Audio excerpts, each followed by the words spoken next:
Hi, my name is Tony Devine, Managing Partner at the Grey Matters Network. We're an organisation that provides experienced professionals to organisations of various different sizes and in various different capacities. Like one of those capacities is the area of organisational effectiveness. And I'm delighted to be joined today by Lorraine Rafter, who has a specialty in this particular area. So Lorraine, would you like to introduce yourself to us? Yes, my name is Lorraine Rafter, and as Tony says, I have a specialism in organisation effectiveness. I got into this due to being ineffective in a startup where we had 6 people and then we grew to 500 over an 18-month period.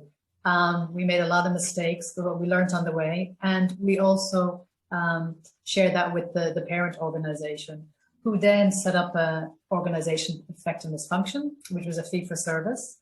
And I worked for them for 3 years across 88 businesses out of 104, from agricultural, food, industrial, trading, supply chain, you name it. So I kind of look at the world, or particularly organizations, through that lens ever since. Very good.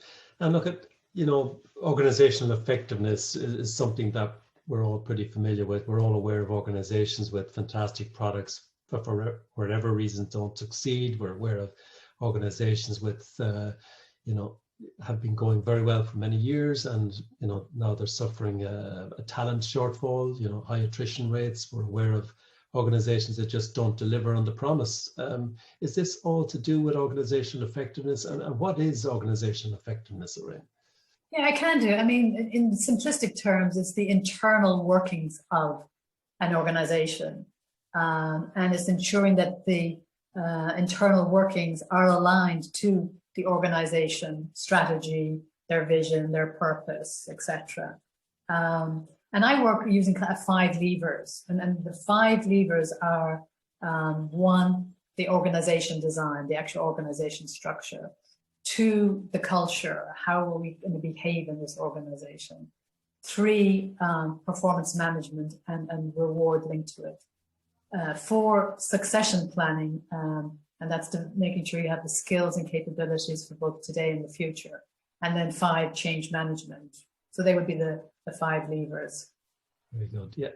So I always need something to remember things by. So for me, a 5 lever is a 5 lever lock. It's one of the most secure locks you can have in your home. Okay, so, right. Bear that in mind. So with all of that said, Lorraine, why is it important? It's important not just from an HR, but for everyone in the leadership to look at the organization holistically. And so if you're going to change one of those levers, you need to understand how it's impacting on the others. And the analogy I like to use is a plate of cooked spaghetti. And if you pull one string, the whole plate of spaghetti comes with it because it's interconnected. And that's the same with organization effectiveness and those 5 levers. You need to understand, if you pull one, the effect it's having. And I think the best way to kind of describe this, or to bring it to life, is to kind of give an example of this. Well, Lorraine, anytime I ever think of spaghetti, I try to figure out, why is it that it always sticks to your chin? Can you help us understand that? Yes, and organizations can get pretty sticky and things get stuck too. So, the example I want to give here is commercial organization and 5 commercial teams coming together. And what instigated that needs to look at this was the customers were telling us that we were being inconsistent in our style and approach with them. We were confusing them, and in some cases competing with them. And so the commercial organization had already designed the strategy. So one of the levers, they already had looked at that, and then the culture of the organization. And they asked me to come in then to look at it from an org design. And so coming in to look at the organization design, we mapped out the process today from the customer back to the product delivery, what was working well, what wasn't, and then we mapped out what the ideal process would be going forward, and what were the skills and capabilities we needed today and in the future. And so once we did that, then we started to design the organization, and at the same time, the organization structure and charts. And at the same time, then we were assessing the commercial teams on their skills and to understand what skills they had today and any skills gaps. And then we started selecting them and putting them into the various roles.